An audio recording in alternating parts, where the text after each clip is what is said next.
I don't think I saw anything necessarily go wrong. I think they, um, as a defense as a whole, they started kind of playing a little bit. I don't know. They just did some things that stopped us a little bit on first and second down, and it wasn't necessarily anything that we did. I thought they just played better after that run, maybe, and they did a good job, like I said, on first and second down, keeping us in third and long. And I didn't even realize it was after his run. That's when they started stopping us. But they did a good job there in the fourth quarter. I thought they did a good job in the first and fourth quarter, stopping us. Ryan Hennessy. Well, that touchdown where you kind of eluded pressure there. Can you kind of break down what you saw and how that play went down? Yeah, it was an RPO, and our guys, they did a good job of pressing our guys, and it kind of took a little longer to develop, and so they brought some pressure as well. And just instinctively just tried to avoid a sack, and then kind of got out in the middle in the open and saw a bunch of my guys ready to go block, and they did a great job of just leading the way for me, and I found the end zone. Christina Chambers.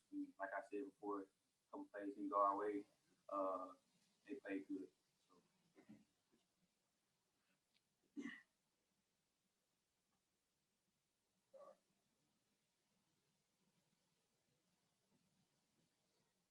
She didn't have a question. Go to Justin Ferguson.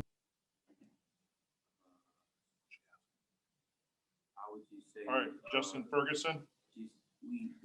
Hey, Bo, you guys didn't have very many shots or really any shots deep downfield. Was that more of the way Texas A&M was playing y'all, or was it more of the game plan? Just kind of what went into that?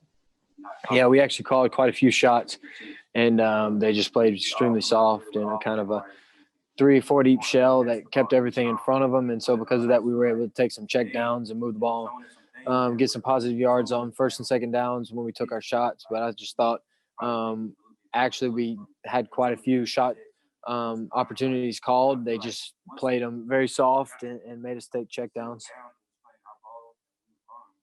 Justin Lee. But what's next for you? I mean, I know you're going to listen to your coaches, but, big picture after this one, when you're looking in the mirror and you're talking with your teammates, what are some of the things you're going to, tell yourself and tell them? We're going to do everything we can to win on Saturday, and that's all you can do from now until next week. And we just 6 more days and then see where see how the rest of the season ends up with the postseason and all that stuff. But whatever it takes for the next 6 days, just come out with a win. I mean, does that come from quarterback? That's the only way you can look at it, right? Can you say that again? In your experience as a quarterback, you're saying that's the only way you can look at it, right? That's right. Whenever you face a tough one like this, when you face a good opponent like A&M, when you face a very well coached, along with very well, they're skilled players and very good players.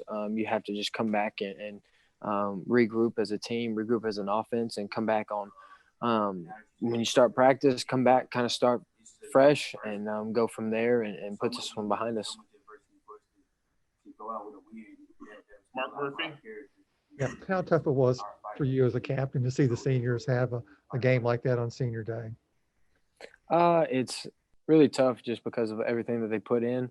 And they know as well as anybody does, a top 5 game for senior day is pretty tough. And we battled as a team. We did everything we could to win the game. But at the end of the day, they beat us, and they did a good job when it was time to score, when it was time to stop us. They bowed their neck up and did pretty well. And so for those seniors, it is disappointing and frustrating that we couldn't send them out on top. But the season's not over yet, and we have one more. Josh Vitale.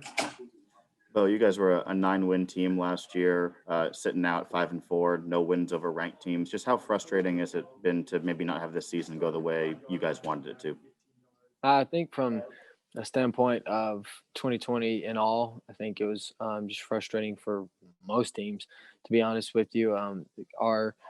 What we're used to and what we're accustomed to at the game of football hasn't been quite the same this year, and it's been completely different. At one point, we didn't even know if we were going to have a season, so that was frustrating, but just learning how to go through adversity, and this is just part of the process. it's not like we got a bad team by any means. We played, 10 SEC opponents, and it wasn't like we were blessed with the opportunity of playing the lowest four like some other teams. But, we battled and we competed the entire season. And teams that maybe we were played that were ranked, they just had good football teams and they had great experience. And we take probably the 3 losses against Georgia, Alabama, and A&M. They all had really good teams with playoff hopes at the time we played them.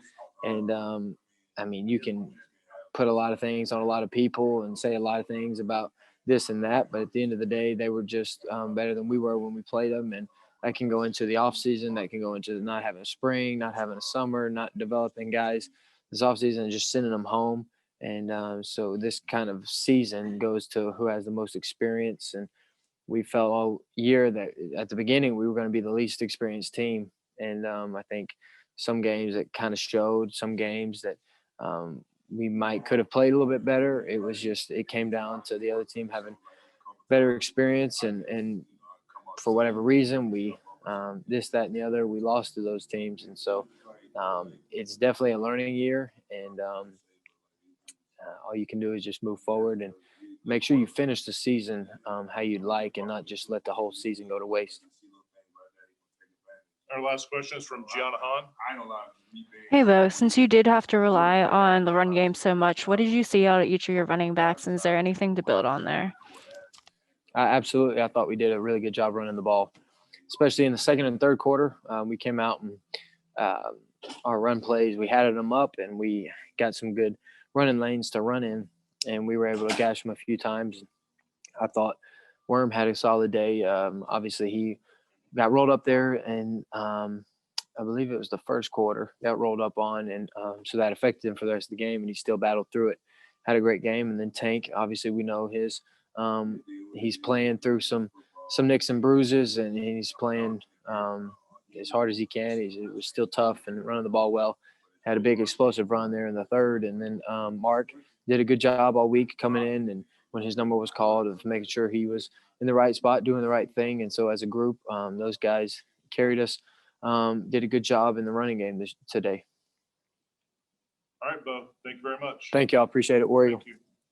Big Kat, coming into this game, we had all talked about Texas A&M's run game, and obviously they had a lot of success today. What stood out to you as far as what allowed them to run so well?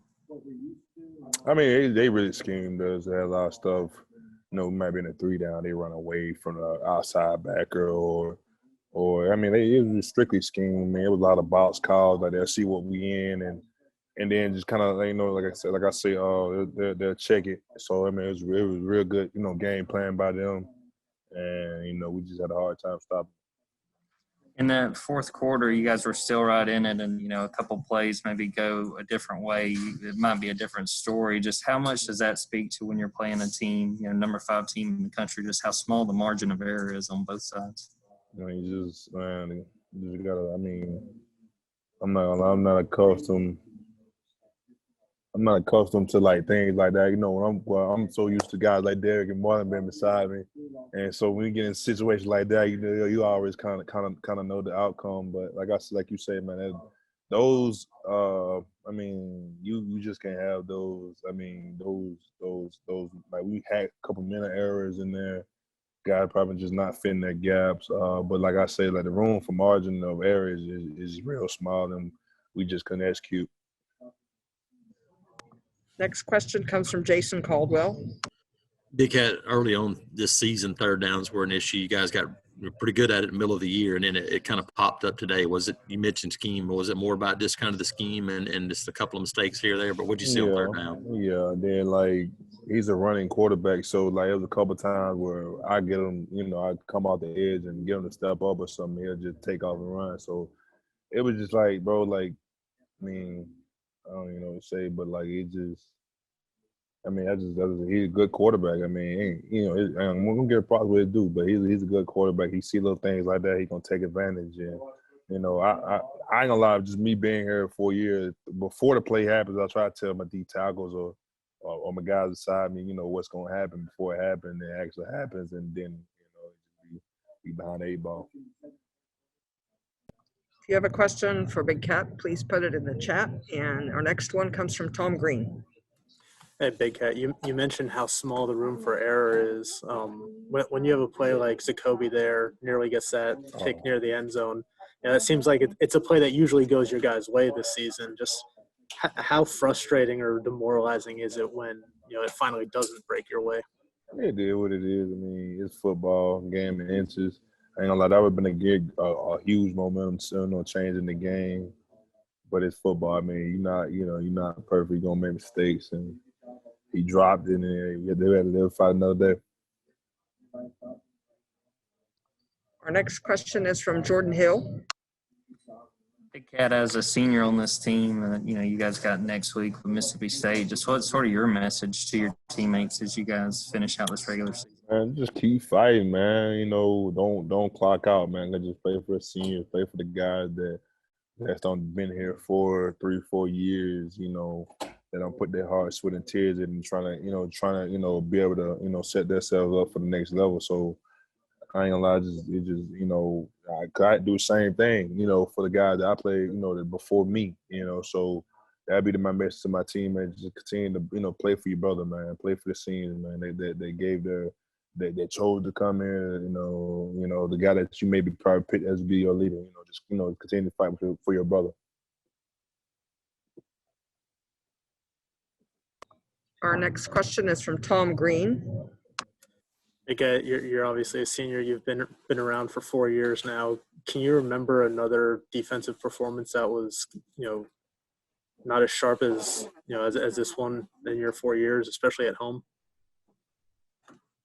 This is the only year that this is the only year. I'm gonna be honest, the only year. I can't even tell you. I can't even say previous years. I can only say this year, to be honest. I don't probably maybe what other game we were struggling at home. Anyway, with other home game we struggling in. I mean, like I say, I've never seen this much. I ain't gonna say this much, movement and progress on the offense, this year than I ever did. So it is. If there's any more questions for Big Kat, just raise your hand in the chat.